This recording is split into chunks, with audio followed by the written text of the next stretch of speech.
함께 나눌 하나님 말씀 마태복음 25장 1절로 19절까지의 말씀 함께 주셔서 같이 교도하시도록 하겠습니다. 깨어 기다림과 청직의 사명이라는 제목으로 오늘 말씀은 에베소 본문이 아닌 저희가 한번 우리 시대에 다시 한번 저희가 우리의 위치를 확인하고 가야 할 필요가 있어서 그 말씀의 본문을 잠깐 마태복음 본문의 말씀을 함께 주시는 은혜를 나누기 원합니다.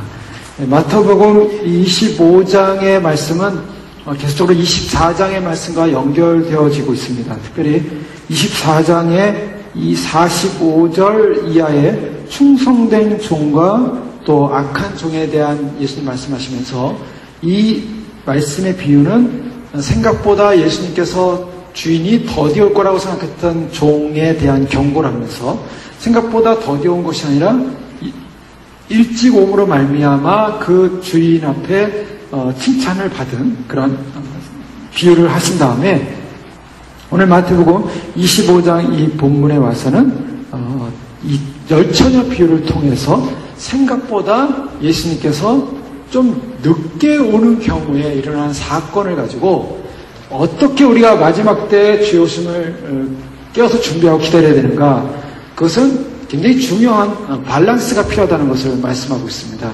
그것은 한쪽으로 치우칠 경우에 오는 위기 상황을 이야기하면서 그 위기를 갖지 않으면서도 불구하고 또 깨어서 기다려야 되는 이런 굉장히 중요한 이 긴장의 관계를 예수님께서는 말씀하셨다라는 것을 보게 됩니다.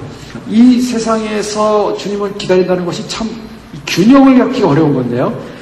나름대로 한쪽으로 치우치게 되면 나름대로 어떠한 시간을 정해놓고 또 주님께서 오실 때가 되지 않았는가라고 하면서 우리가 너무 그쪽에 또 집중을 하게 되면 우리의 모든 계획과 목표가 거기에 그냥 멈춰버리게 되죠. 그래서 그렇게 멈춰버리게 되면 그 다음에 나타나는 현상이 그 멈춰버린 사건 이후에 낙담할 수가 있다는 것입니다. 그래서 많은 사람들이 낙담이 왔습니다.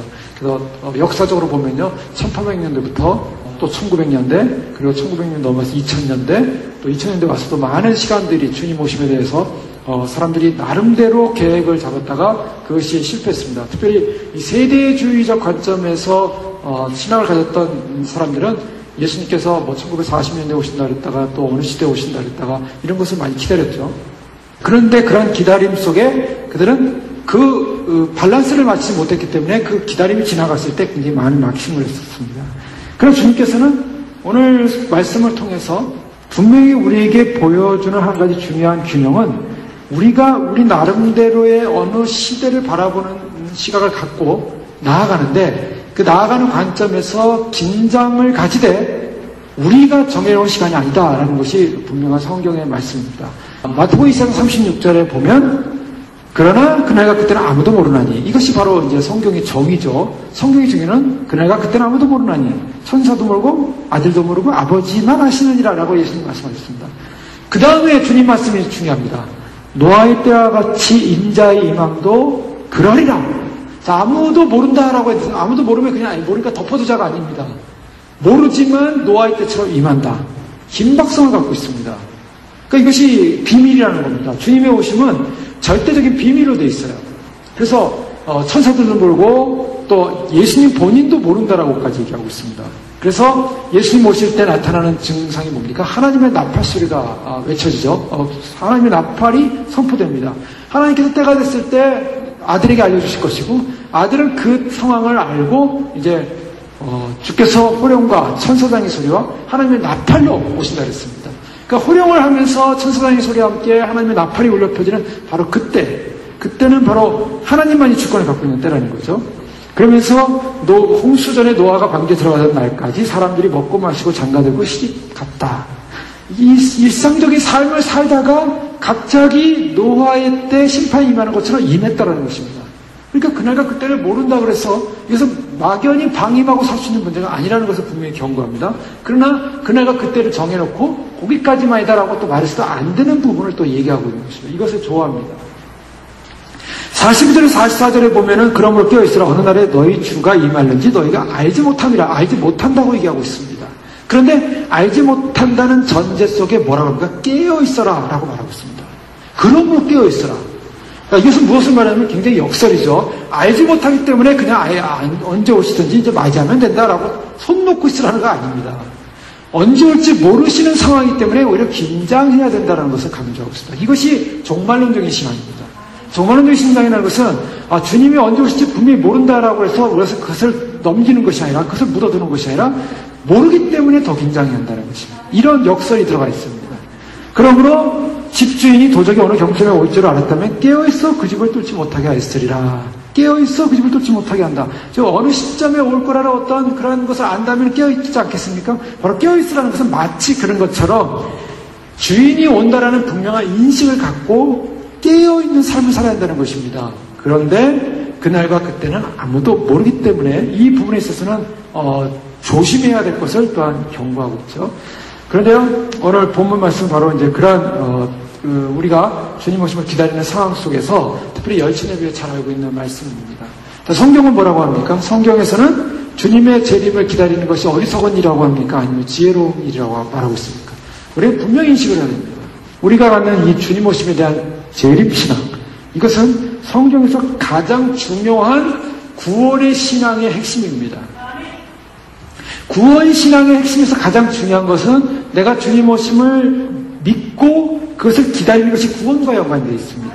이것이 그러니까 우리가 그냥 예수님만 믿어주고 일상생활을 하면서 교회 생활하면서 그냥 주님만 잘 믿어주고 종교적인 그런 기독교 생활을 하면 내가 구원을 받겠지. 오늘 이 시대는 그런 시대가 아닙니다. 오늘 이 시대는 내가 예수님 믿는 신앙으로 살아왔습니다. 모든 사람들이 그렇게 살아가고 있죠. 그러나 예수님 믿는 신앙만이 아니라 주님이 오신다는 분명한 재림 신앙을 가져야 합니다.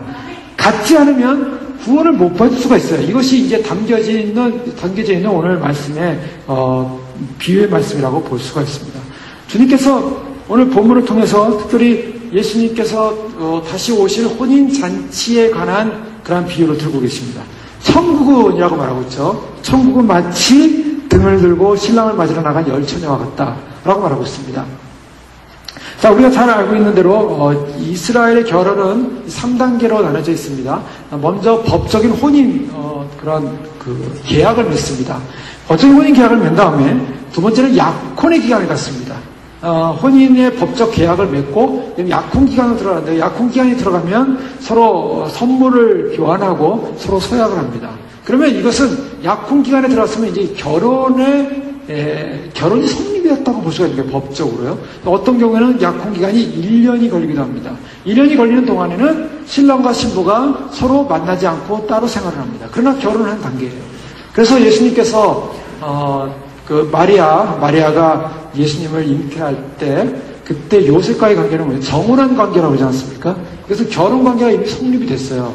성립이 됐는데 이스라엘 율법상 결혼관계가 성립돼서 약혼을 했는데 중간에 아이를 가질 수가 없는 것입니다. 같이 일단 결혼식으로 그러니까 혼인식을 통해서 완전한 같은 삶을 살지 않았기 때문에 일단은 아이를 가질 수가 없어요. 그래서 마리아가 이 약혼의 정혼 시간에 아이를 가졌기 때문에 이 문제는 아주 심각한 율법을 어기는 문제가 생깁니다. 율법을 어기는 문제가 생겨서 결국 그 여인은 부정한 여인이 돼가지고 유대 율법상 돌에 맞아 죽을 수 있는 여인이었어요. 그 정도로 이 생명을 걸고 아이의 잉태를 인정해야만 했습니다.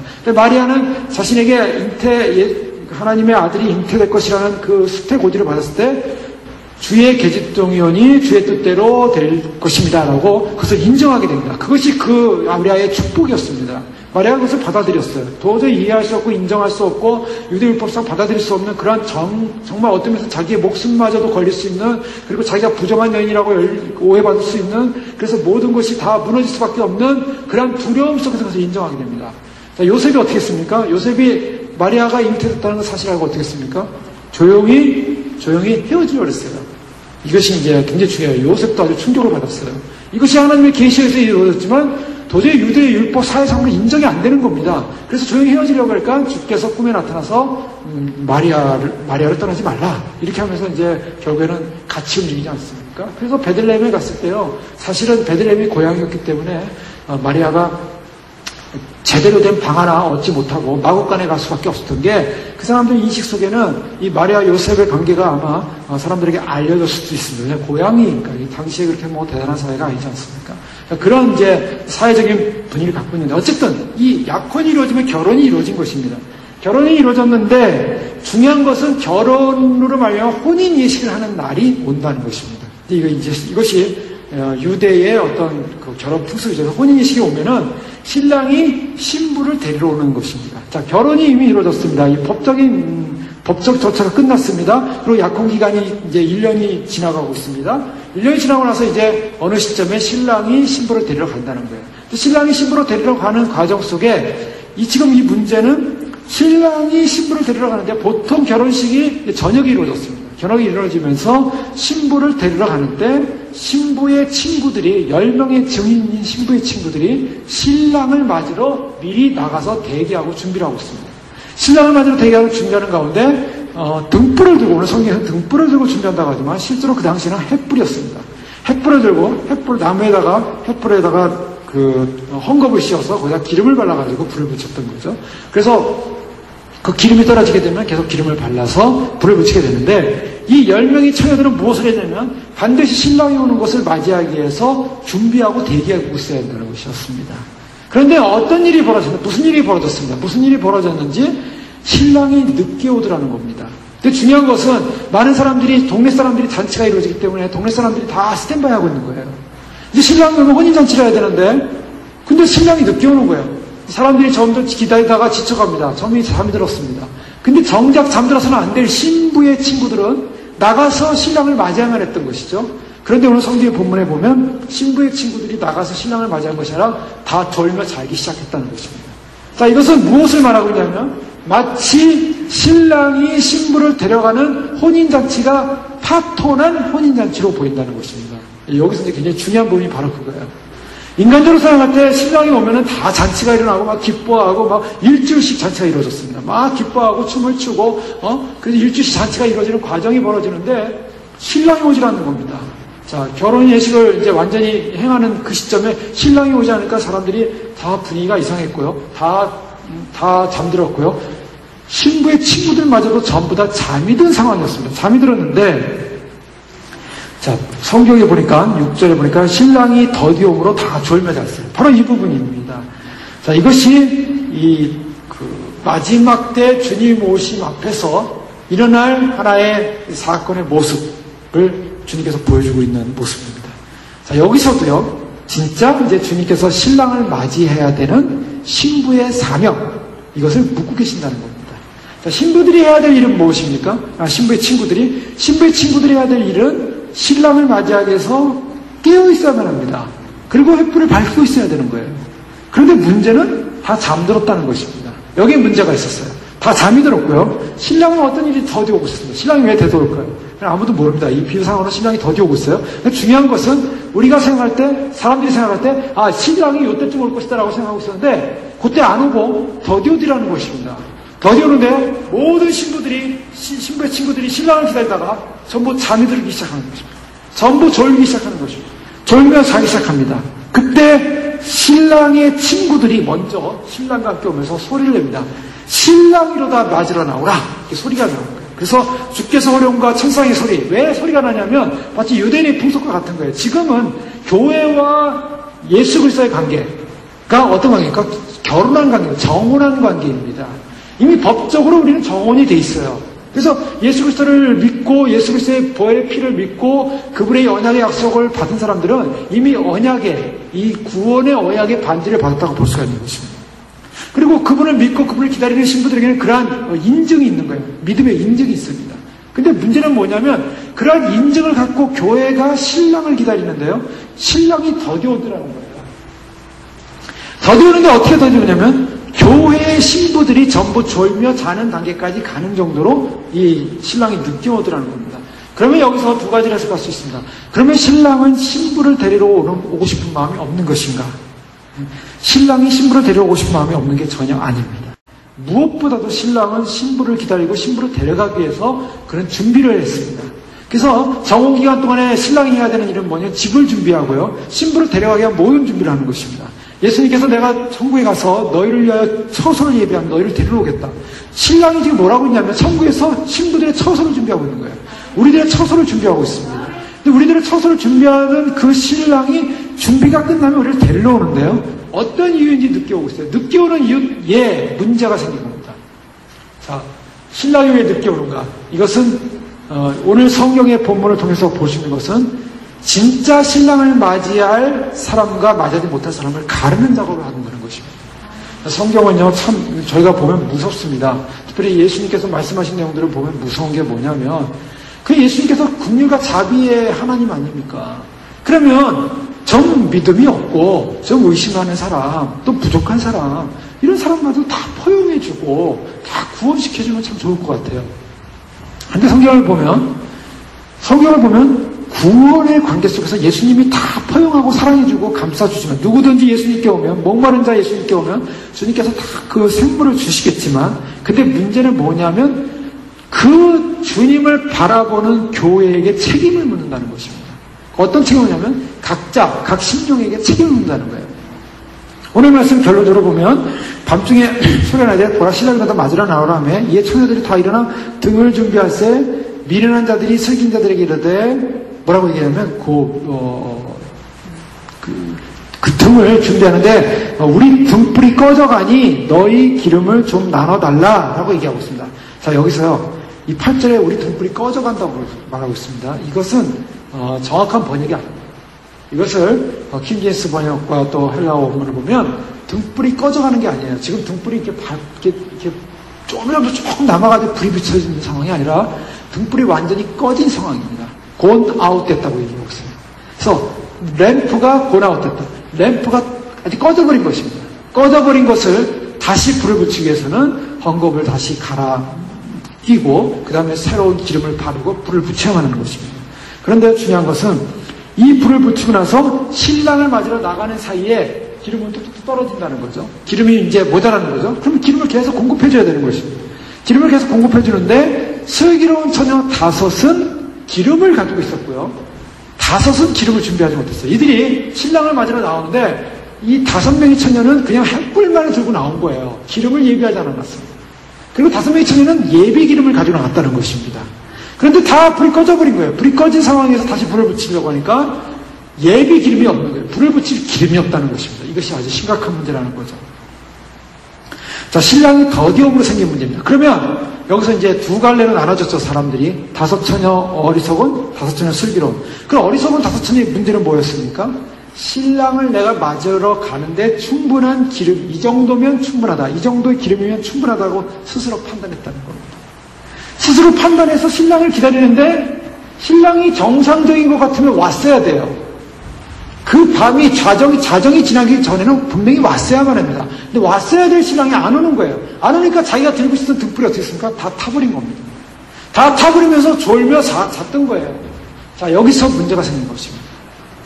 10명의 처녀만 분명히 신랑이 온다는 사실을 알았습니다. 이것은 오늘날 주님이 오심을 준비하는 사람들에게 다 해당되는 말씀이라고 볼 수 있습니다. 우리는 주님이 오신다는 사실을 다 알고 있습니다. 그런데 문제는 뭐냐면 주님이 오신다는 소식을 안다면 준비를 해야 되지 않습니까? 준비를 하는데 어떤 사람은 여기까지만 준비하면 된다라고 생각을 하고 준비한다는 것입니다.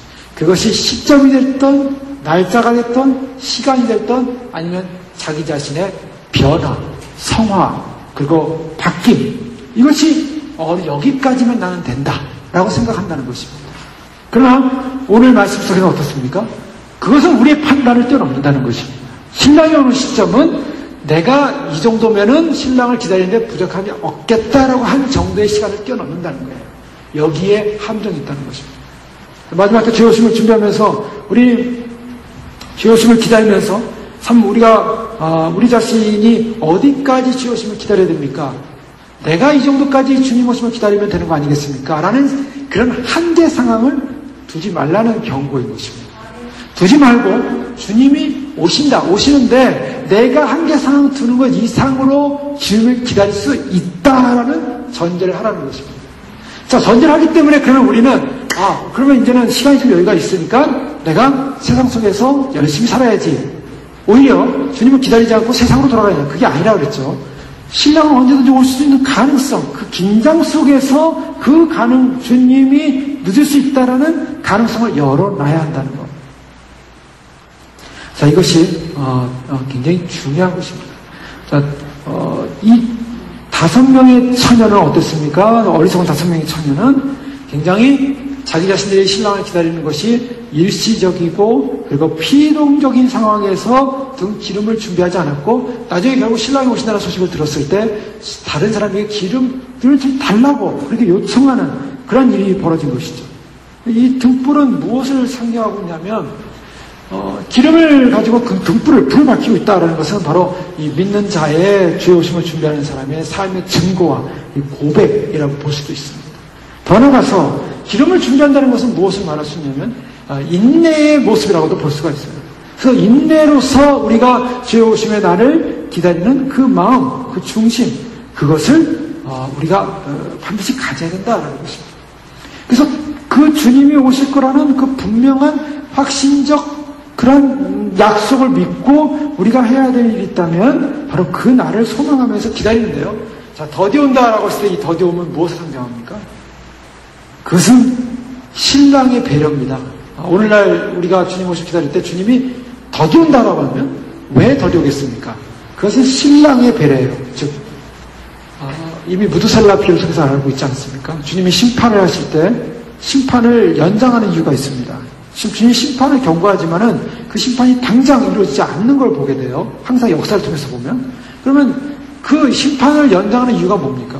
그러니까 주님이 마음을 그냥 좀 이렇게 게을러서 또 주님이 그 심판에 대한 마음이 없어서가 아니라 심판을 연장하는 이유는 심판받을 대상에 대한 하나님의 긍휼의 마음입니다. 그러니까 주님이 좀 우리가 생각하는 것보다 더디 온다는 것은 긍휼을 베푸는 시간이라는 거예요. 그래서 그게 긍휼의 시간인데 무슨 긍휼의 시간이냐? 준비할 긍휼이라는 것입니다. 준비를 해야 한다는 것입니다. 자, 오늘날 사람들이 그 주님을 정말 기다리고 있는가? 라는 그러한 질문 던질 때 요즘 우리가 계속 살펴봤던 내용들이지만 휴거가 언제 일어날 것이냐. 자, 주님이 온다는 건 뭘 말합니까? 주님이 온다는 것은 1차적으로 휴거가 있다는 것을 말하고 있습니다. 자, 그 부인하는 사람은 없습니다. 부인될 수도 없고요. 주님이 오신다는 것은 이미 데살로니가 전서에 말씀하신 대로 주님이 오신다는 것은 휴거가 일어나는 것을 말하고 있습니다. 그런데 사람들이 그래요. 휴거가 언제 일어날 것이냐라고 할 때 주님이 언제 오실 것이냐는 질문하고 똑같습니다. 휴거가 언제 일어날 것이냐? 환난 중에 일어날 것이냐? 환난 후에 일어날 것이냐? 사람들 그러죠. 환난 전에 일어날 것이냐? 자, 요 세 단계로 지금 나눠서 사람들이 그것을 여러 방향으로 믿는데 주님이 언제 오실 거냐는 질문할 때 언제 오십니까? 자, 이것이 이제 가장 중요한 겁니다. 휴거가 언제 일어날 것입니까? 라고 질문하지 마시고 주님이 언제 오십니까? 라고 질문해야 됩니다. 자, 가장 중요한 것은 주님이 오시면은 휴거가 일어납니다. 근데 사람들이요, 환난 중에 휴거가 일어날 것이다 라고 생각하는 사람들 있죠. 또 환난 후에 휴거가 일어날 것이라고 생각하는 사람도 있습니다. 자, 이런 경우에 어떤 문제가 생기냐면 환난 중에 일어난다, 환난 후에 일어난다 라고 할 때 우리가 주님을 기다리게 됩니까? 아니면 환난을 보게 됩니까? 이게 가장 중요한 거죠. 환난을 보게 되는가, 주님을 기다리는가. 자, 휴거라는 것은 뒷전으로 가버립니다. 그럼 뭐가 있냐? 당장 환난이 올 것이다. 자, 환난이 온다라고 생각하는 것이죠. 환난이 와야 됩니다. 환난이 와야 환난의 중에 휴거가 일어나든 주님 오시든 환난 후에 일어나든 일단 환난이 와야 돼요. 그러면 주님 오심을 소망하는 사람들에게 있어서 주님 오심을 소망하고 주의 나라의 의로운 택한 백성이 됐다면 의로운 택한 백성이 된 사람들의 이 목적은 뭡니까? 주님을 만나는 거예요. 주님을 기다리는 겁니다. 그런데 실질적으로 주님을 기다리는 날이 휴거의 날이에요. 주님 오시는 날이. 그런데 환난이라는 것을 앞에 놓고 환난이라는 것이 앞에 전산년반에 어떤 전체 7년을 놓던 간에 환난이라는 것을 앞에 놓으면 사람들의 마음속에 무엇이냐면 휴거나 주님 오심을 기다리는 것보다는 이 환난을 어떻게 통과해야 되는가, 이 환난을 어떻게 견뎌야 되는가에 초점을 두기 시작합니다. 자세히 보십시오. 많은 사람들이 주님 오심을 준비한다고 하는데 환난의 중에 주님이 오실 것이다, 환난 후에 주님 오실 것이다 라고 전제를 딱 긁어내는 그 순간부터 뭐 하는 줄 아십니까? 환난을 준비해라. 환난을 어떻게 통과할 것인가, 환난을 어떻게 통과하기 위해서 어디다가 땅을 사가지고 어느 나라로 피신을 해야 되는가, 이 생각을 하기 시작합니다. 주님이 오실 날을 소망하지 않고 어떻게든지 도망 피신을 가야 한다고 생각하는 그런 생각이 사로잡혀요. 그것이 바로 신학이에요. 자, 왜 그렇습니까? 이것이 굉장히 중요한 건데요. 구원이란 무엇인가? 우리가 주님을 기다린다는 이 구원이라는 건 무엇인가? 구원이라고 하는 것은 바로 우리가 환난이 시작된다라는 그 개념 속에는 뭐가 나타나냐면 그리스도가 나타나는 것이 아니라 적그리스도가 먼저 등장합니다. 그래서 사람들이요, 환난 중에 휴가가 있다면 누구를 먼저 만나게 됩니까? 적그리스도를 먼저 만나게 돼 있어요. 적그리스도가 나타나면서 그 다음에 뭐로 들어갑니까? 환난으로 들어가는 거예요. 적그리스도가 나타나서 환난에 들어가고 그 환난 중간에 주님이 오신 거예요. 환난 중간에. 우리는 누구를 먼저 만나게 돼 있습니까? 적그리스도를 만나게 되는 거예요. 자, 믿는 백성들이 우리를 구원하러 오시는 예수 그리스도를 기다려야 되는데 예수 그리스도를 기다리지 않고 적그리스도가 나타나서 환난 속에 들어가는 사건을 생각함으로 말미암아 휴거는 어디 있습니까? 휴거는 뒤로 밀려나 버린 거예요. 자, 휴거는 뒤로 밀려났어요. 휴거는 언제 있습니까? 적그리스도 출현은 중간에, 적그리스도 출현은 그 마지막에. 그 환난이 앞에 와 있는 거예요. 환난. 자, 마지막 시대 사람들이 혼란이 어디 있습니까? 여기 있습니다. 환난이 앞에 와 있으니 이제 우리 어떻게 해야 되는가? 어떻게 살아야 되는가? 어떻게 존재해야 되는가? 여기서 혼란이 오죠. 그러나 성경에서 어떻게 말하고 있습니까?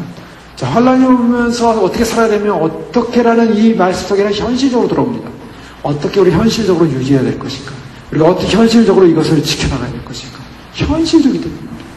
자, 세상의 걱정, 세상의 덫과 같은 세상의 유혹, 세상의 염려, 여러 가지가 우리가 올 때 그것을 피하고 인자 앞에 서도록 깨어 기도하라. 주님께서 우리에게 요청하신 건 뭐냐면 너희가 환난 속에 들어가라가 아니라 환난을 피하고 인자 앞에 서라고 누가복음 20장에 말하고 있고 빌라델피아 교회에서는 너희 앞에 올 장차올 이 모든 환난을 피하게 해주겠다고 약속하고 있습니다.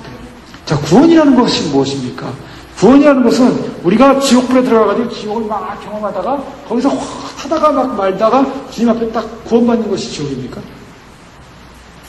어떤 사람은 또 휴거가 두 번 있다고 그래요. 휴거가 두 번 있다고 하고 또 어떤 사람은 부분 휴거서를 얘기합니다. 휴거가 중간중간 있을 것이다. 그런데 중간중간 있을 것이다. 부분 휴거 두 번 있을 것이다.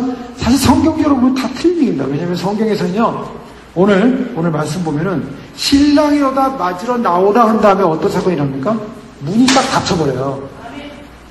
자, 여기서 신랑이 두 번 오질 않는다는 겁니다. 이게 중요한 거예요. 신랑이 두 번 오질 않아요. 분명히 신랑은 신부를 데리러 옵니다. 그런데 신부를 데리러 오는 그 주님 오시는 그날이 휴거의 날이에요. 근데 신랑이 왔을 때 신랑 맞으러 나오라는데 5명 모자랐어요. 못 맞았어요. 5명 맞았어요. 근데 5명 데리고 문이 딱 닫혔어요. 신랑이요. 이 혼인잔치를 연장하지 않아요. 바로 저녁에 오자마자 사람들도 화장도 안 하고 사람들 잔치도 일어나지 않는데 이미 문을 딱 닫아버리고 5명의 신부의 친구들을 데리고서 혼인잔치를 치러버립니다. 그리고 나머지 5명이 와서 문을 두드리면서 열어주는데 열어주지 않고 나는 도무지 너희가 누군지 알지 못하겠노라. 자, 이게 무슨 말씀입니까? 만약에 도무지 안다면은 5명의 처녀가 다시 가서 기름을 사오는 동안 그것을 기다려주고 내가 오는데 기름을 못 맞았으니까 그래 한 번에 더 기회를 주마 하고서 한 번에 더 기름을 줘서 기름 준비되면 그 나머지 5명마저도 맞아줘야 되는 거 아닙니까? 근데 나머지 5명 맞아주지 않더라는 거예요. 여기서 중요한 부분이 있는 거예요. 어떤 사람은 한 번 내가 휴거를 놓치면 그 다음에 휴거의 기회가 있을 것이다. 절대 그런 기회가 없다고 성경은 말하고 있어요. 한 번의 기회에 주님이 신랑이 더디 오는 늦게 오는 사건이 있었지만 신랑이 와서 신랑이로다 맞으러 나와서 그 순간에 신랑을 맞고 나면 문이 닫힌다는 것입니다. 이 문이 닫히고 나면 그 다음에 5명의 처녀들은 주님을 안 기다렸겠습니까? 주님이 기다렸어요. 단지 기름을 준비하지 못했어요. 예비 기름을. 그래서 신랑 올 때 기름이 없어가지고 결국 신랑을 못 맞이하고 허둥대둥대다가 문이 닫혀버린 거예요. 문이 닫혀버렸는데 와서 문을 두드립니다. 문을 두드리면서 열어주셔서 하니까 열리게 됩니까? 안 열린다는 거예요. 자, 두 번의 휴거가 안 일어나는 것입니다. 성경은요, 그런 암시를 너무나 많이 하고 있어요. 주님께서 오실 때 한 번의 기회 속에 그 기회를 잡도록 하는 것이지, 한 번의 기회가 끝났으니까 그 다음에 기회가 있다. 그러니까 그 다음에 휴거가 일어난다. 아니면 요번에 휴거가 일어나고 다음에 휴거가 일어나고 그 다음에 휴거가 일어나고 그 다음에 휴거가 일어난다. 휴거는 막 수십 시간이 막 계속적으로 일어날 것이다. 그런 개념이 없습니다. 왜 그런가? 이것은요, 성경을 이해를 못해서 그래요. 성경을 이해해서 못해요. 어떤 성경이? 하나님께서 구원을 베풀 때는 구원 다음에 무엇이 있습니까? 구원 다음에 반드시 심판이 일어나는 거예요. 그러니까 구원과 심판은 맞물려 있어요. 지금 신랑이 와서 휴거가 일어나면 휴거 다음에는 무슨 사건이 일어나면 심판의 시대가 시작된다는 것입니다. 바로 그렇기 때문에 그 심판은 누구를 통해서 되느냐? 도구를 통해, 사단의 도구를 통해서 이루어지는 거예요. 적그리스도라는 도구의 시대가 오는 것입니다. 우리가 환란 시대를 할 때 환란은 무슨 시대인가? 환란은 성도들을 연단하는 시대가 아니에요. 성도들의 연단은 지금 이루어지고 있어요. 지금 휴거를 준비하면서 믿음으로 가는 사람들에게 성도들의 연단이 이루어지고 있어요. 그리고 이 연단의 시간이 맞춰지면 주님께서 오셔서 데려가십니다. 데려가시고 나면 그 다음에 문이 닫히는 거예요. 문이 닫히고 나면, 하늘 문이 닫히고 나면 그 다음에 어떤 사건이냐면 이 땅은 적그리스도의 치하로 갑니다. 적그리스도가 자기가 마치 메시아인 양 이 땅을 전체를 장악해서 베리침이나 육류표를 집어넣어가지고 온 세상 사람들 통치하는 적그리스도의 통치체로 변화시키는 거예요. 그 시간이 뭐냐? 심판의 시간이라는 거죠. 바로 이 구속적 개념을 안고 있어야 되는데 하나님께서 이스라엘 백성들, 살아있는 백성들, 구원받을 백성들을 적그리스도를 통해서 심판을 막 베풀다가 중간에 들어가는 일이 없어요. 심판을 베풀면 예를 들면 우리가 죽었는데 천국에 못 가고 지옥에 떨어져서 지옥에서 고생을 좀 하다가 주님께서 데려가는 개념이에요. 적그리스도가 나타난다는 개념은 사단이 나타나고 마귀가 나타나고 욕이 나타나고 그 다음에 이 땅이 사단에 의해서 완전히 장악되는 세상이 된다는 것 자체가 심판을 의미합니다. 요한계시록을 보십시오. 요한계시록을 보면은 주께서 심판할 시간이 이르렀다라고 선포하고 있습니다. 심판 중에 구원이 없습니다. 구원을 이룬 다음에 심판이 일어나요. 노아의 방주가 다 마련되니까 주님께서 노아의 방주 외에는 심판이 일어나는 거예요. 노아는 구원을 받는 것이고 바로 이 개념입니다. 그런데요, 이 사람들이 신랑이 오는 것을 기다리다가 지쳐버렸습니다. 지쳐버리니까 결국에는 신랑을 못 맞지 않습니까? 자, 그러한 모티브는요, 이제 계속적으로 성경이 말하고 있습니다. 누가복음 13장에 가보면 누가복음 13장 24절에서 28절에 가면 좁은 문으로 들어가기를 힘쓰라. 내가 너에게 이르노니 들어가기를 구하여도 못하는 자가 많으리라. 집주인이 일어나 문을 한 번 닫은 후에는, 자, 중요한 말씀하십니다. 제자들이요, 구원을 받은 자가 적으니까 그랬을 때 예수님께서 좁은 문으로 들어가기를 힘쓰라 그랬습니다. 구원을 받은 자가 적으니까 그러니까 힘쓰라. 적다는 거예요. 구원받은 사람이 적다는 것입니다. 자, 이방인의 충만한 수가 차기까지 돼야만이 구원을 받는 거 아닙니까? 그럼 좀 충만해져야 되지 않겠습니까? 그 충만이라는 이방인의 충만의 수는요, 오순절 성령 강림 이후 2000년의 역사 가운데 일어난 이방인의 구원의 수예요. 전체를 봐야 돼요. 이방인의 전체의 수, 교회라는 교회 시대의 전체의 수를 봐야 됩니다. 그러면 마지막 시대에 휴거받을 사람, 구원받을 사람들이 많겠습니까? 자, 이 질문 앞에 어떻게 되겠습니까? 구원받을 사람이 많겠습니까? 라는 질문 앞에 우리가 1차적으로 볼 수 있는 것은 주님을 맞이할 사람이 굉장히 많으면 좋겠는데 일반 미국 교회라든가 뭐 자원배가드 목사님이나 하비스트 교회나 이런 데서는 또 척스미스 목사님 이런 분들은 일반 교회 다니는 사람들은 다 들림 받을 것이다 이렇게 얘기를 해버립니다. 그러나 우리가 성경 전체를 통해서 볼 때 반드시 교회라는 구성체 안에는 거듭난 사람과 거듭나지 못한 사람이 상존하고 있습니다. 주님은 그래서 양과 염소를 나중에 나눌 거라 그랬고요. 그 다음에 알곡과 가라지 나눈다 그랬어요. 다 들림받는 게 아닙니다. 분명히 알곡이 돼야 되고 양이 돼야 돼요. 알곡과 양으로서 인정받지 못하면 구원받을 수 없어요. 어느 목사님, 주의 옷을 준비하는 목사님인데 그분이 근래에 어떤 환상을 하나님 보는데 예수님께서 무슨 술에 마차를 타고 내려오셨는데 천국의 음악의 소리에 맞춰서 근데 비둘기 같은 그런 비둘기가 막 내려오는데 흰 비둘기가 가만히 비둘기가 아니라 천사들이래요.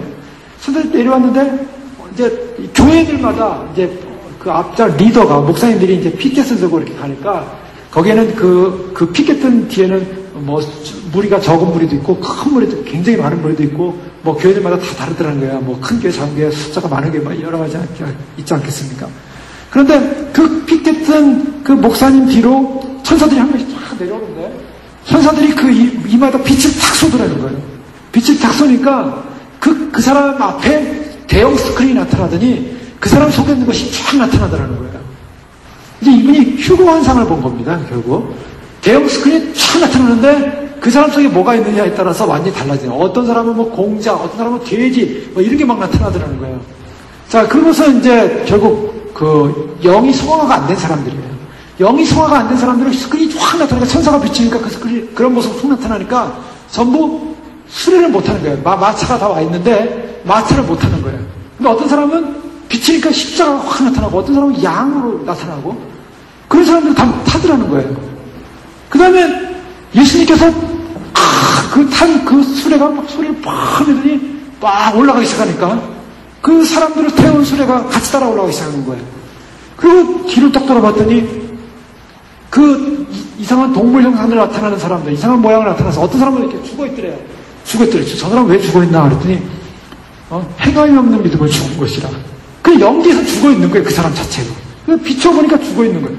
그 사람들이 갑자기 막 혀가 이만큼 막 23cm 막 나오면서 소리를 지르고 있더라는 거예요. 그리고 온몸을 막 찢고 있더래요. 피를 내면서. 왜 그러니까 저쪽에서부터 푸른 불이 감아서 오더라는 거예요. 그런 이제 환상을 본 거예요.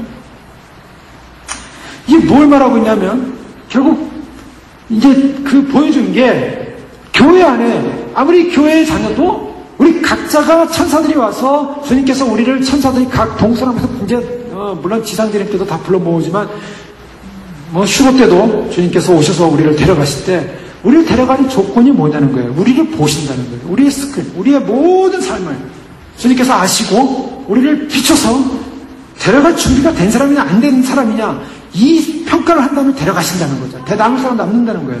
지금 이 5명의 처녀는 뭐냐면 결국 주님이 오시고 신랑이나 맞으러 나오라는 거기에 이 지혜로운 처녀는 기름을 준비해서 준비가 됐는데 지혜롭지 못한 처녀는 준비가 못 됐어요.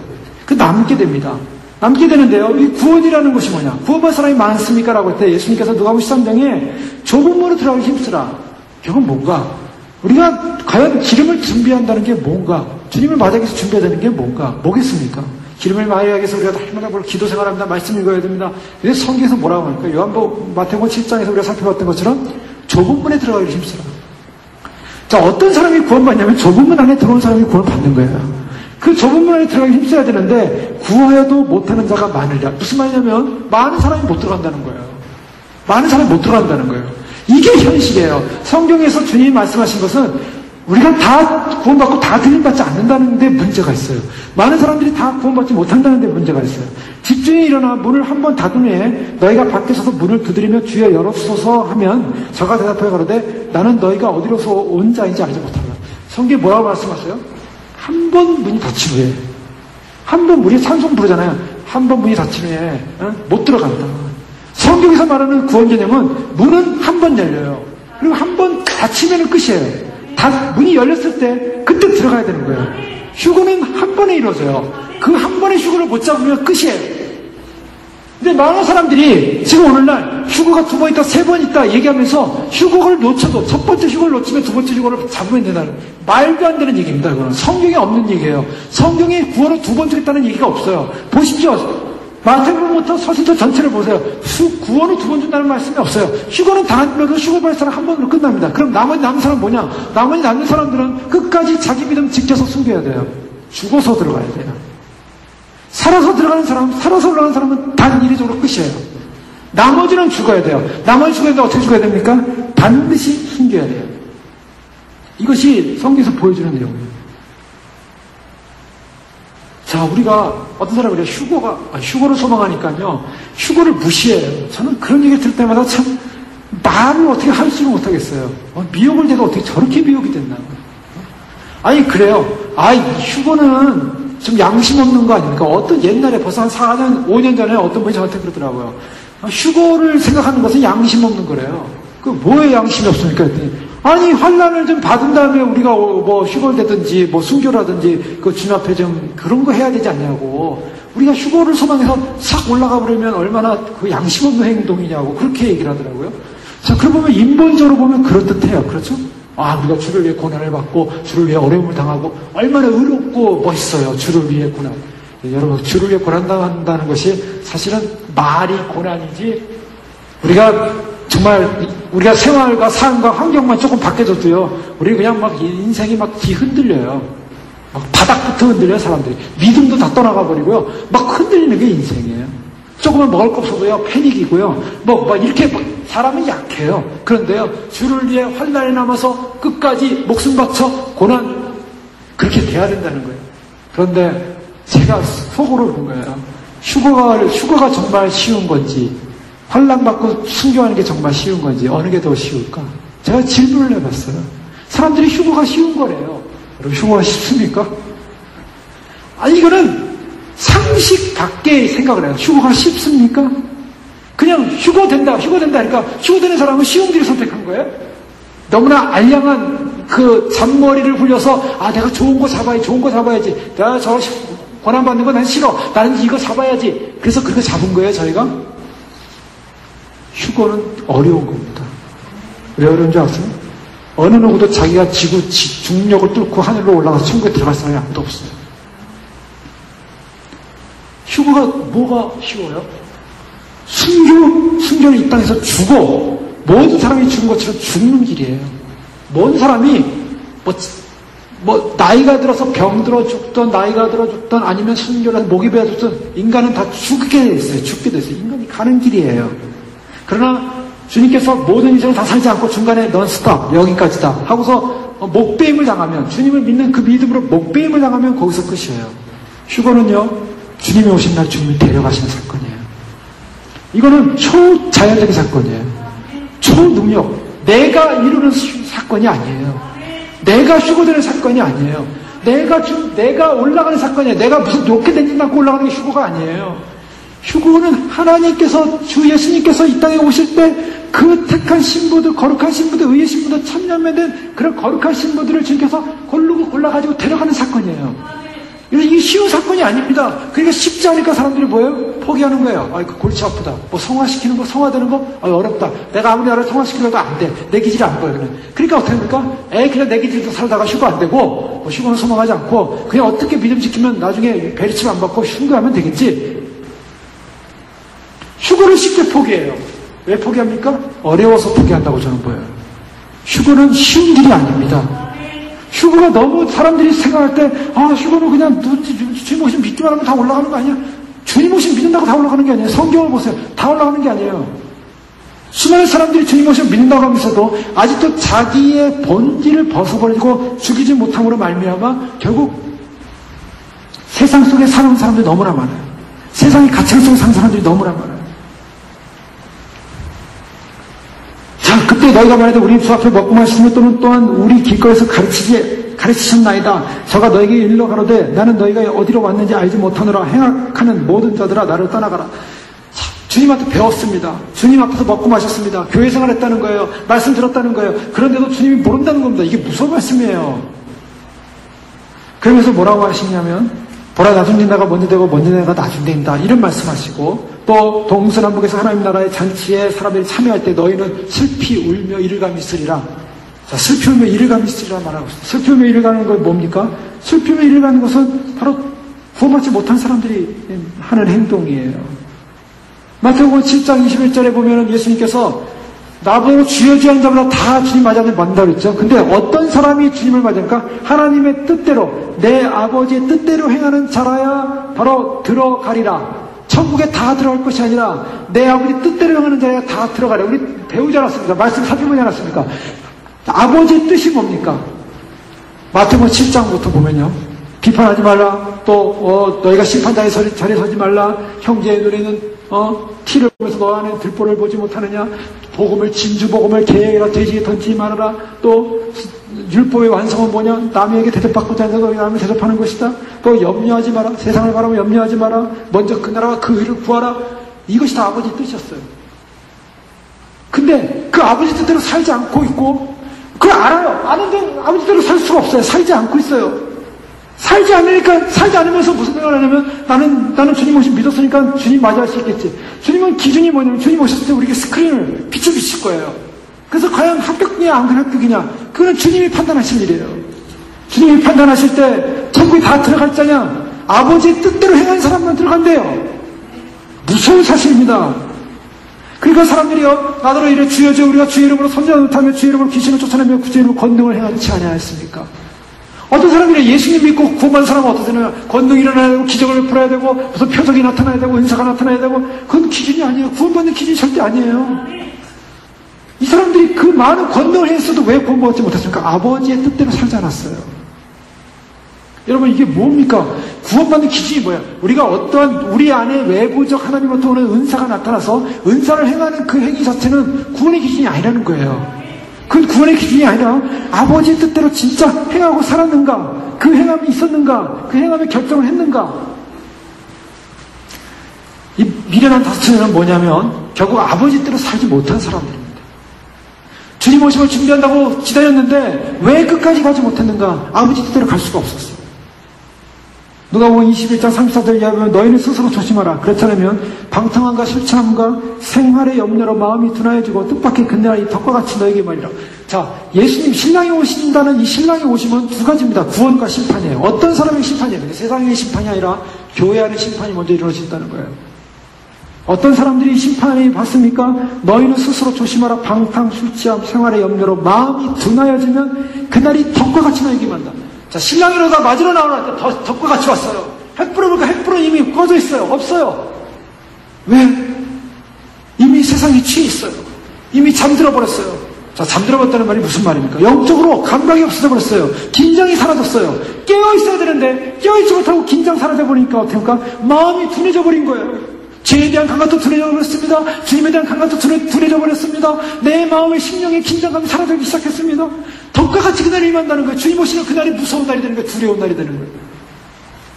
그러므로 너희는 장차올 이 모든 일을 능히 피하고 인자 앞에 서도록 항상 깨어기도록. 주님이 뭐라고 말씀하십니까? 성경의 약속은 뭡니까? 인자 앞에 서도록, 장차올 이 모든 일들을 피하고 인자 앞에 서도록. 주님께서 인자 앞에 서는 걸 소망하라고 그랬습니까? 소망하지 말라고 그랬습니까?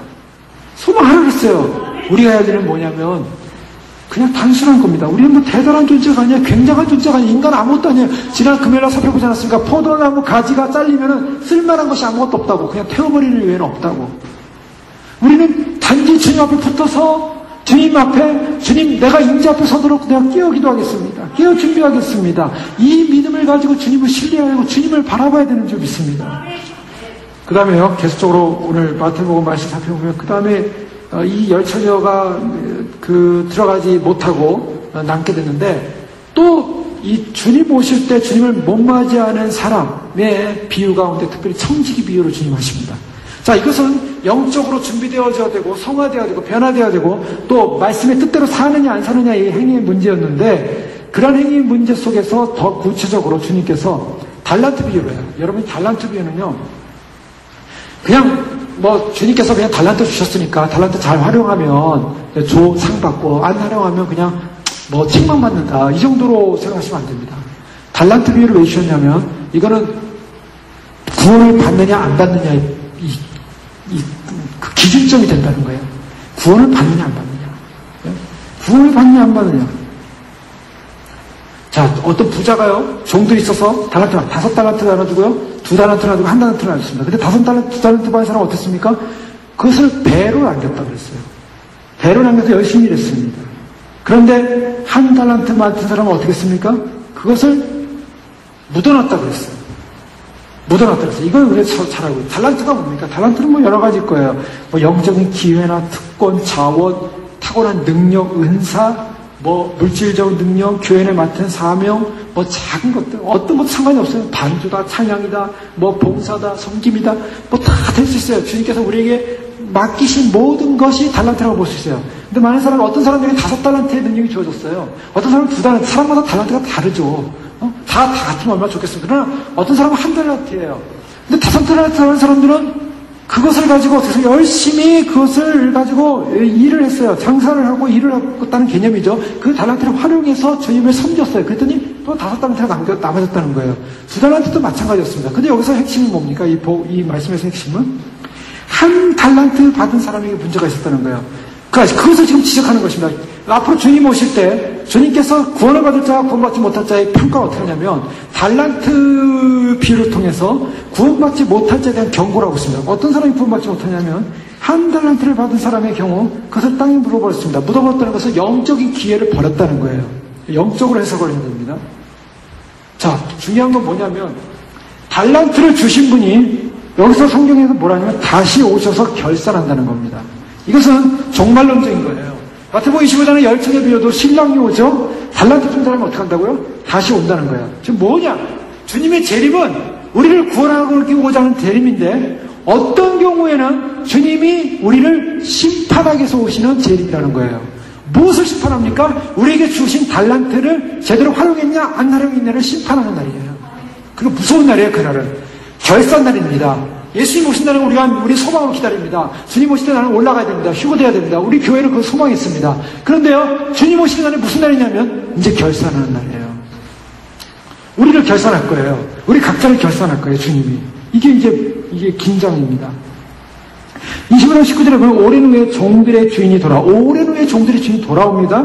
회개할세. 다 닷산뜰을 판 사람은 닷산뜰 안겨 써가지고 뭐 착하고 충성인종아 내가 작은 일에 충성하였으니 내가 많은 것을 내게 맡기리니 내 주인의 즐거움에 참여하자. 자, 즐거움이 참여합니다. 즐거움. 자, 그 즐거움이 누가복음에서는 뭐랄까 혼인잔치에 참여하고 있어요. 그 다음에 2달란트 많은 사람도 잘했으니 착하고 충성인종아 내가 작은 일에 충성했으니 즐거움에 참여하라. 다른 성경에서 다른 본문에서는 내가 5문화를 가지고 5문화를 남겼습니다 그랬습니다. 그랬더니 이 착하고 충성된 종아 어떻게 한다고요? 내가 너에게 5골을 다스리는 권세를 주겠다 하면서 그 즐거움, 하나님의 그 통치의 즐거움을 참여하게끔 만드십니다. 자, 이거 굉장히 축복된 날입니다. 주님이 오시는 날은 어떤 날이냐면 그냥 내가 휴거만 돼서 끝나는 것이 아니라 그날은 우리의 인생 전체를 결산할 것입니다. 주님이. 너는 내가 너에게 준 모든 달란트와 인생의 삶, 영적인 삶에 대해서 너는 어떤 삶을 살았느냐. 그것을 결산하실 것입니다. 고린도서 3장 8절에 각각 일한 대로 자기의 상을 받으리라. 각각 일한 대로 자기의 상을 받으리라. 자, 상 받는 건 참 좋은 일입니다. 보상이 있습니다. 기쁩니다. 그런데요, 문제는 뭐냐면 이제 한 달란트. 여기서 우리를 이제 바라봐야 됩니다. 한 달란트 받은 사람은 어땠습니까? 이 실제적으로는요, 주인한테 이런 말을 합니다. 주인한테 25절 말씀 보니까 두려워하여 나가서 당신의 달란트를 땅에 감추어 두었나이다. 보소서 당신의 것을 가지셨나이다. 자, 이 사람이 이제 뭐 문제가 있으냐면 주인이 와서 너는 얼마나 남겼느냐라고 했을 때 이 한 달란트 받은 사람은 그것을 땅에 묻어뒀습니다. 그랬어요. 너 왜 땅에 묻어뒀냐? 그랬더니 주인을 두려워했대요. 첫째, 주인을 두려워했습니다. 그리고 주인이 어떤 사람이라고 말하냐면 주인은 굳은 사람이라. 주여 당신은 굳은 사람이라. 하드맨이로 나옵니다. 하드맨. 이 하드맨은 뭐냐면 엄한 사람. 당신은 딱딱한 사람이라는 거예요. 당신은 좀 이렇게 완고한 사람이라는 겁니다. 그러니까 심지 않은 데서 거두고 해치지 않은 데서 모으는 줄 내가 알았나이다. 즉 당신은 그냥 굳은 사람이니까 당신은 뭐 심지 않은 데서 거두고 기적도 행하고 능력도 행하고 당신은 당신 것을 얼마든지 만들 수 있는 분입니다. 그러니까 당신이 알아서 하십시오 하고 그냥 그렇게 나는 아무것도 안 해도 되는 것입니다 라고 이렇게 설명을 하는 거예요. 그러니까 뭐냐면은 이 주인이 달란트를 줄 때는 주인의 마음에 뭐가 있었습니까? 뭘 전제를 했습니까? 이 달란트를 가지고 잘 섬겼으면 잘 살았으면 나중에 큰 상을 주려고 하는 거예요. 사실은 하나님께서 우리에게 달란트 주신 이유는 달란트를 줘가지고 고생시켜서 힘들게 해서 참으로 우리가 고생하는 모습을 보면서 하나님이 즐기는 게 아니라 그 달란트를 가지고 어떻게 살았느냐를 가지고 큰 상을 주려는 게 주님의 뜻이었어요. 근데 이 한 달란트 받은 사람은 그 주인의 마음을 이해를 못하고 주인의 마음의 깊은 이해를 하지 못하고 주인은 이 한 달란트 있으나 없으나 무슨 상관이야. 하나님은 다 가지고 계신데 다 가진 분인데 하나님은 내가 이걸 해도 안 해도 상관없어. 하나님은 나하고 전혀 상관이 없어. 주님은 다 하시는 분이니까 나는 이거 안 해도 돼 라고 생각을 했던 거예요. 주인이 너는 얼마나 안 되냐 했더니 주인님 나는 주인이 두렵습니다. 그러니까 나는 이걸 묻어뒀어요. 이게 말이 안 되는 거죠. 주인이 두려우면 더 열심히 해야 되는데 주인을 두려워하지 않았다는 거예요. 뭘 말하냐면 한 달란트 받은 사람은 그 주인을 두려워한 것이 아니라 오히려 주인의 명령을 무시했다는 것입니다. 주인의 명령을 가볍게 여겼어요. 주인이 하라고 했는데 하지 않고 있더라는 거예요. 그러니까 그것이 문제였어요. 그 사람에게는. 그래서 주인이 두려워할 뿐임에도 불구하고 주인은 오히려 두려워하지 않고 그것을 내가 감당하지 않고 그냥 슬쩍 넘어가는 것입니다. 그리고 그걸 덮어둔 거예요. 그럼 나중에 주인이 오면 어떡하나? 이 사람은요 이런 사람이에요. 5달란트 받은 사람은 주인이 온다 그러면 기뻐서 뛰어나갈 사람입니다. 왜요? 5달란트를 남겨놓고 있으니까 뛰어나갈 사람. 그런데 이 한 달란트 받은 사람은 자기의 달란트를 활용하지 않으니까 주인이 어떻게 오면 좋아요? 더디 올수록 좋은 거예요. 더디 올수록. 이게 놀라운 건데 주인이 더디 올수록 왜요? 자기가 한 달란트를 다 묻어놨기 때문에 주인이 오면은 이게 심판받을 줄 알고 있어요. 그러니까 어떤 마음이 드냐면 될 수 있으면 주인이 안 와야 돼요. 늦게 와야 돼요. 오지 않아야 돼요. 주인의 입장에서는 그 사람에게 상을 주고 큰 걸 주고 좋은 걸 주고 앞으로 큰 영광스러운 나라를 주려고 계획을 했는데 묻어놨다는 거예요. 누가 보면 신자에 보면 불의한 청지기 나오죠. 불의한 청지기는 주인의 물건을 횡령했습니다. 누가 보면 15장에 보면 방탕한 아들은 어떻게 했습니까? 낭비해버렸습니다. 그런데 달란트를 묻어놓은 사람은 어떤 사람입니까? 달란트를 묻어놓은 사람도 횡령한 사람, 방탕한 사람, 낭비한 사람하고 똑같다는 거예요. 자, 자신에게 청지기 사명을 감당하라고 했는데 자신의 행위를 결산하는 자리에서 주인을 향해 어떻게 얘기하냐면 주인님은 엄한 사람이고 주인님은 내가 두려워하지만은 주님은 아주 하드맨이니까 아주 굳은 사람이니까 주인이 알아서 할 일이니까 나는 알 바 아닙니다 라고 당당하게 얘기하기 시작했다는 것입니다. 자, 이것이 무서운 사건이었어요. 왜냐하면 주인에게 탓을 돌리고 있는 거예요. 이 한 달란트 받은 사람은 주인이 5달란트도 2달 들어도 1달란트도 상관없이 열심히 했어야 되는데 주인에게 문제를 삼아요. 자, 우리 신앙생활에서 가장 주님 오실 때 두려워야 될 게 바로 이 부분입니다. 주님이 오실 때 주님이 이런 분이시니까 나는 이렇게 했습니다라고 변명할 수 있겠냐는 거예요. 이 사람은 지금 심판날, 결산하는 날 지금 변명하는데 어떤 변명을 하고 있냐면 나는 주인께서는 주인이 알아서 할 뿐이니까 나는 모릅니다 라고 지금 변명을 하고 있는 거예요. 주인이 할 일 아니겠습니까? 나는 모르겠습니다. 주인이 할 일이니까 주인이 그렇게 알리니까 나는 덮어두겠습니다. 그런데요, 주님께서는 이 부분에 있어서 이 사람의 그런 잘못을 지적하는 거예요. 뭐냐? 심판대 앞에서 우리는 변명할 수 없다. 로마 3장 19절에 보면 우리가 알거니와 무릇 율법이 말하는 바는 율법 아래 있는 자들에게 말하는 것이니 이 모든 입을 막고 온 세상으로 하나님의 심판 아래 있게 하려 합니다. 마태복음 12장 36절 이하에 보면 사람이 무슨 말을 하든지 심판날에 이에 대해 신문을 받으리니 내 말로 의롭다함을 받고 내 말로 정죄함을 받으리라. 책망을 면할 수 없는 날이 오는데 이 책망을 면할 수 없는 날에 그 한 달란트를 받은 사람이 달란트를 숨겨놓고 묻어놓고 주인이 대답하여 이르되 악하고 게으른 종아 나는 심장한 데서 거두고 해치하는 데서 모으는 줄을 내가 알았느냐? 그러면 내가 마땅히 내 돈을 취하는 자들에게 맡겼다가 내가 돌아와서 내 원금과 이자를 받게 했을 것이라. 나는 내가 만약에 그런 사람이었으면 어디 이자 놀이나 했을 것이다. 너한테 내가 그걸 왜 줬겠냐?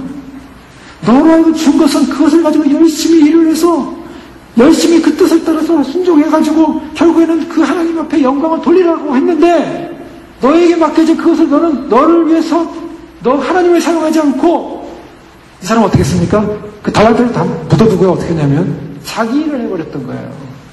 자기의 삶을 살았어요. 하나님께서 맡기신 사명을 감당하지 않고 자기의 삶을 살았어요. 이것이 문제였어요. 주님께서 우리에게 달란트 주셨다는 것은 뭡니까? 주님께서 우리에게 청지기 사명을 주셨다는 거예요. 모든 삶에 대한 청지기적 사명을 감당하고 주 앞에서 그 청지기 사명을 제가 이렇게 감당했습니다 라고 했을 때 주님께서 기뻐하십니다. 그런데 청지기적 삶을 내가 내려놓고 내가 내 일을 하기 시작하는 거예요. 내 삶을 살기 시작하는 거예요. 그러니까 결국은 청지기적 삶에 대한 삶을 낭비해버리고 허비해버렸어요. 그걸 묻어뒀어요. 무시하고 거부했어요.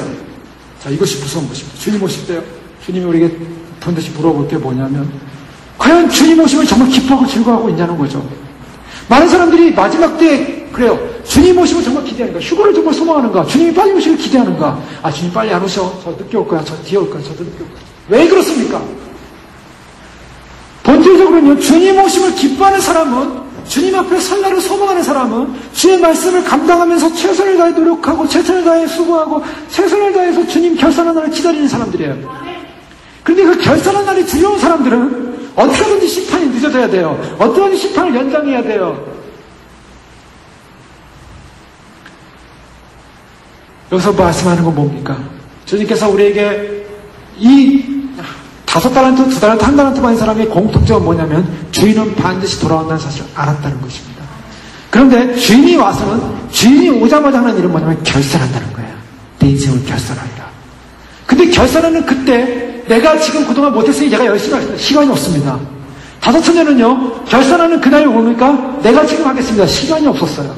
그래서 떨어졌어요. 이 한 달한테 받은 사람은 그동안 묻어놨어요. 그리고 뻔뻔하게 나가서 주인한테 주인님 내가 일을 안 해도 주인이 알아서 할 거니까 나는 관두겠습니다. 주인이 알아서 하십시오 하고 관심을 주지 않았어요. 무시했어요. 그걸 덮어놨어요. 그랬더니 주님 앞에 그것이 문제가 됐어요. 그의 무엇이었는가? 하나님께서 주신 기회를 놓쳐버렸다는 거예요. 이것이 바로 주님이 오시는 날 우리가 맞이해야 될 사실입니다. 주인을 무시했습니다. 주인을 속였습니다. 그리고 주인에 대한 관심을 두지 않았습니다. 그리고 주님은 그런 사람인 줄 내가 알았습니다라고 해서 주인의 뜻을 알았대요. 근데 그 주인의 뜻을 전혀 몰랐어요. 주인은요, 주인의 뜻을 알았대요. 근데 주인을 몰랐던 거예요. 이게 중요해요. 주인이 뭘 원하는가? 주인이 원하는 뜻이 뭔가? 주인이 원하는 뜻은 그 주신 달란트를 가지고 최선을 다하다가 그것을 가지고 살아서 이득을 남기면, 그것을 수고하면, 그것을 살았으면 주님께서 이제 큰 공을 주고 큰 권세 주고 내가 나와 함께 보좌에 앉아서 통치하리라. 주님께서 이것을 나에 약속하고 그것을 맡겼는데 주인이 능력 많으신 주인이 나한테 이거 뭐 이까짓 거 내가 해라 안 하나 주인하고 무슨 하나님 나라 무슨 상관이야. 하나님 나라 갈 것이고 나는 내 길 가는 것이고 이렇게 판단했다는 거예요. 이게 실수였다는 거예요. 문제는 뭡니까? 이 무익한 종을 바깥 어느 데로 쫓아내라. 이것이 문제였습니다. 달란트가 주어졌는데요. 달란트가 주어졌는데 그 달란트를 활용하지 못했을 경우에 반드시 쫓겨난다는 것입니다. 못 올라간다는 거예요. 못 올라간다는 거예요. 마태복음 13장에 가라지 비유를 하는데요. 가라지를 거두어 불에 사람같이 세상 끝에서 일하라. 세상 끝에는 가라지를 거두어서 불에 태운대요. 자, 주님이 오신다는 건 뭘 말할까? 심판을 말해요. 가라지 어떤 사람들이었습니까? 인자가 그 천사를 보내니 저희가 그 날에서 모든 넘어지게 하는 것과 불법을 행하는 자들을 거두어내어 풀무불에 던져 넣으리니 거기서 울매를 감이 있으리라. 주님께서 오실 때 풀무불에 넘어질 사람들을 모은다 그랬어요. 그때 의인들은 자기 아버지 나라에서 해와 같이 빛나리라. 마태복음 13장에 그물에 물고기를 잡은 그물 속에 악한 물고기를 골라내서 풀무불에 던져 넣으리니 거기서 울매를 감이 있으리라.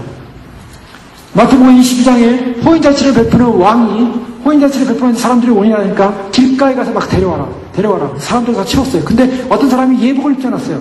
예복을 입지 않은 사람은 수족을 결박하여 바깥 어두운 데 집어 던지라. 슬픈 매일가 전부 지옥에 떨어진다는 것입니다. 주님께서 우리에게 달란트 누가 주셨어요? 세상 사람을 달란트 주신 게 아니에요. 그의 청지기들에게 달란트를 주셨어요. 근데 청지기 달란트 주셨는데 어떤 사람들은 그것을 준비하고 예비하고 충성되게 순종함으로 말미암아 달란트를 남겼어요. 그 사람들은 들어가는 거예요. 근데 그것을 거절한 사람들은 그것을 들어가지 못하더라는 거예요. 슬픔의 이를 가며 온다. 주께서 슬픔의 이를 가며 오는 그 사건을 이야기하면서 지옥불을 예비하고 있는 거죠. 자, 이것이 성경의 무서운 점입니다. 성경은요, 주님이 오실 때 우리를 알고 깨어있을 긴장을 말하고 있습니다. 깨어있어서 긴장하는데 우리가 어떤 존재가 되어야 될지, 우리가 좁은 문에 들어가는 이 좁은 문 앞에 선 존재로서 많은 사람이 구원받지 못한다는 걸 알고 있어요. 그 하나님의 뜻을 행하기 위해서 노력해야 되는 거고, 그 하나님의 뜻을 행하는 존재만이 주님이 오실 때 마지막 결산하는 날 주님이 우리를 평가하고 우리를 데려가실 것입니다. 또 우리가 정말 주님 앞에서 받은 달란트를 믿음으로 감당하고 있는가? 그 믿음으로 감당하는 그 믿음의 길이 이 세상에서는 달란트 감당하는 것이 좀 힘들지도 모르겠어요. 그러나 주님 나라 딱 가면요, 즐거움에 참여할지어다. 그 나라는 주님의 일을 어떻게 보면 더 큰 걸 맡긴다 그랬거든요. 더 큰 일을 하게 돼요. 그러니까 이 지상에서 우리가 하는 이 섬기는 일, 주님을 위해 사는 일, 이것은 아무것도 아니에요. 더 큰 일을 맡기는데요. 그 더 큰 일을 맡았을 때는 더 기쁘고 즐겁고 만족스럽고 행복하고 그 큰 일을 맡겨주신대요. 중요한 것은 그 주인이 결산하러 돌아오신다는 것입니다. 우리는요, 지금 어떤 면에서는요, 휴거를 기다려요. 주님 오심을 기다려요. 근데 막연하게 주님 오심을 기다리는 게 아니라 내 인생이 결산된 날이라는 것을 인식해야 돼요. 저 사실 그걸 생각하면 요즘 두려워요. 나는 그냥 그동안 뭘 하고 살았는가? 뭘 준비했는가? 뭘 주님 오셔서 준비한다고 했지만 뭘 하고 있었는가? 말씀을 준비한다고 말씀을 준비하고 연구하고 묵상하고 기도하고 있지만 주님이 오시는 날, 결산하는 날 올 텐데 우리의 모든 것을 결산할 것입니다. 우리가 살았던 모든 시간, 삶, 우리의 모든 마음, 성품, 우리의 좁은 문 안에서의 희생, 그리고 우리가 정말 말씀대로 순종하고 주의 뜻을 행하려고 했던가? 그것은요, 누구 탓이라고 할 수가 없어요. 이 종의 문제는 뭐냐면 하나님 탓을 다 돌렸어요. 주인 탓을 돌렸어요. 주인 탓을 돌리는 순간 그 사람은 지옥불이었어요. 우리에게는 누구의 탓이 아니에요. 그냥 말씀이 주어지면 그 말씀대로 내가 살았느냐 안 살았느냐, 나에게 주어진 은사대로 살았느냐 안 살았느냐, 하나님 앞에서 내가 행했느냐 안 했느냐, 하나님 앞에서 내가 변화됐느냐 안 변화됐느냐, 이것이 나에게 주어진 임무예요. 우리에게 주어진 임무예요. 각자에게 주어진 임무예요. 천사가 와서 너희는 어느 공동체에 있었을까 다 들림, 이러면 얼마나 좋겠습니까? 너는 어느 목사 밑에 있었으니까 다 들리? 예를 들면 너는 어느 누가 함께 있으니까 다 들리? 얼마나 좋겠어요. 가족이 갈리고요, 자녀들이 갈리고요, 또 교회 성도들이 갈리고요. 이게 갈리는 날이 온다니까, 무서운 날이 온다니까. 어떤 사람 각자에게 주어진 달란트, 믿음대로 정말 순종하고 살았는가, 여기에 판가름이라는 거예요. 저는 그 목사님 간증을 들으면서 좀 너무나 충격적이었어요. 그래, 우리 모두가 빛을 비칠 때 영상으로 스크린이 나타나는데, 뭐 천국에 다 스크린이 있다고요. 그래서 그 사람 일대기 인생기가 다 나타난대요. 그리고 그 생명체 앞에서는 다 그냥 그 사람의 그 모든 일대기가 나타나고, 행위로 앞에서는 그 행위의 모든 죄. 그래서 아무 말도, 누구도 한마디도 말도 못하고 다 지옥에 떨어지는 거예요. 그러니까 주님 앞에, 심판 앞에서는 아무도 말을 못한다. 너희의 그런 모든 행위와 삶과 말대로 심판받을 것이다. 우리는 주님을 맞이하고 기다리는데 심부로서 휴거되기를 소망합니다. 그런 소망을 우리는 놓치지 말아야 돼요. 그것만큼 힘들고 어려운 일은 없어요. 이것을 사람들이 다 버리고 있어요. 놓치고 있어요. 관심을 안 둬요. 그러면 이것이 잘못된 것이 아니에요. 그날을 사모하라 그랬어요. 사모하고 기다리라 그랬어요. 그러니까 사모하고 기다리는 것이 우리의 의무입니다. 말씀대로 사모하고 기다리는 것이 우리의 삶이에요. 그 삶을 우리가 소망하면서 오늘도 주님 저 앞에 우리에게 주어진 기회, 우리에게 주어진 삶, 주님 오시기 전까지 우리에게 얼마나 기회가 있는지 모르겠어요. 그러나 우리에게 주어진 그 기회 동안에 주님, 내가 주 앞에 결산한 날을 바라보면서 내가 해야 될 나에게 주어진 모든 사명, 믿음으로 최선을 다하고, 그동안 행하지 못한 것도 주님 앞에 믿음으로 기회를 사고, 그래서 세월을 아끼라, 기회를 놓치지 마라.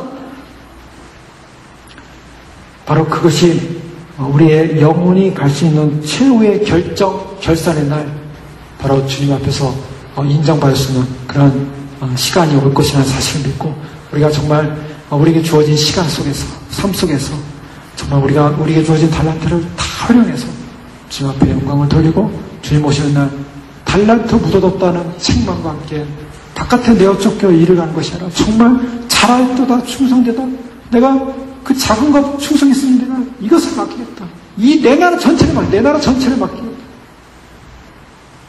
주님께서 우리에게 주신 그 은사대로, 믿음대로, 또 그날을 소망하면서 승리하시고 준비하셔서 그날에 다 주님을 맞이하는 저 여러분 되실 줄 축원합니다. 기도하겠습니다. 이 시간 같이 기도하겠습니다. 우리는 어떤 달란트, 각자가 다 달란트가 다를 것입니다. 또 한 달란트일 수도 있습니다. 또 많은 달란트 못 받아서 상관없습니다.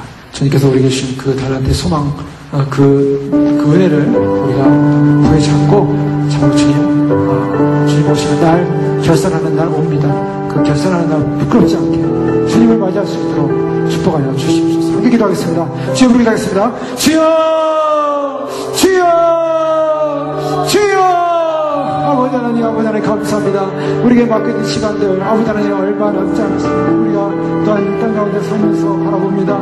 결코 놓치지 않게 하시고, 아버지 하나님 결코 빼앗기지 않게 하시고, 주님 오시는 그날에 주님을 맞이할 수 있도록 축복하여 주시옵소서. 아버지 하나님 참으로 주님, 주의 나라, 주의 영광, 주의 뜻, 주의 생명, 주의 주님, 아버지 하나님 주의 말씀과 놀라운 소망 가운데서 아버지 믿음으로 살고 말씀대로 살며 진리대로 살며 행함대로 살며, 아버지 하나님 우리에게 맡겨진 그날 결산의 날이 올 텐데, 아버지 하나님 그날이 두려운 날이고, 아버지 하나님 참으로 주님, 아버지 그날을 두려워할 것이고, 그날을 아버지 하나님이여 참으로 바라볼 때, 아버지 하나님 참으로 주님 주 앞에 살게 하시고, 주 앞에 서게 하시고, 주 앞에 바라보게 하시고, 아버지 하나님 참으로 주님 오시는 그날에 우리의 행한 모든 행위와 우리의 말과 우리의 생각과 우리의 모든 것이 아버지 하나님 주 앞에 다 드러날 텐데, 그날에 부끄럽지 않은 그런 종으로 설 수 있도록 도와주시옵소서. 최선을 다하게 하여 주시옵소서. 목숨을 걸고 주 앞에 서게 하여 주시고, 우리 인생과 우리의 삶이 아버지 하나님 주어진 시간 동안 주님 앞에, 주님 나라 앞에, 주님 영광 앞에 아버지 살아가는데 부족함 없도록 도와주시옵소서. 아버지 하나님 참으로 시간이 다가옵니다. 아버지 하나님 그 시간 속에서 놓치지 않게 해주시고, 아버지 하나님 시간이 다가오고 삶이 다가옵니다. 아버지 하나님 그 삶 속에서 놓치지 않게 해주시고, 주님 다시 오시는 날 영광의 날 아버지 하나님 빼앗기지 않는 그 소망을 가지고 우리가 결국 승리할 수 있도록 도와주십시오. 아버지 하나님 믿습니다. 주님 우리에게 맡겨진 시간 최선을 다하게 하시고 증거하고 전포하게 하시고, 아버지 하나님 참으로 주님 저에게 맡겨진 아버지 하나님 사명, 아버지 하나님 복음의 사명, 마지막 증거의 사명, 주의 오심의 이 약속의 말씀을 전하는 사명 결코 빼앗기지 않게 하여 주옵소서. 결코 놓치지 않게 하여 주옵소서.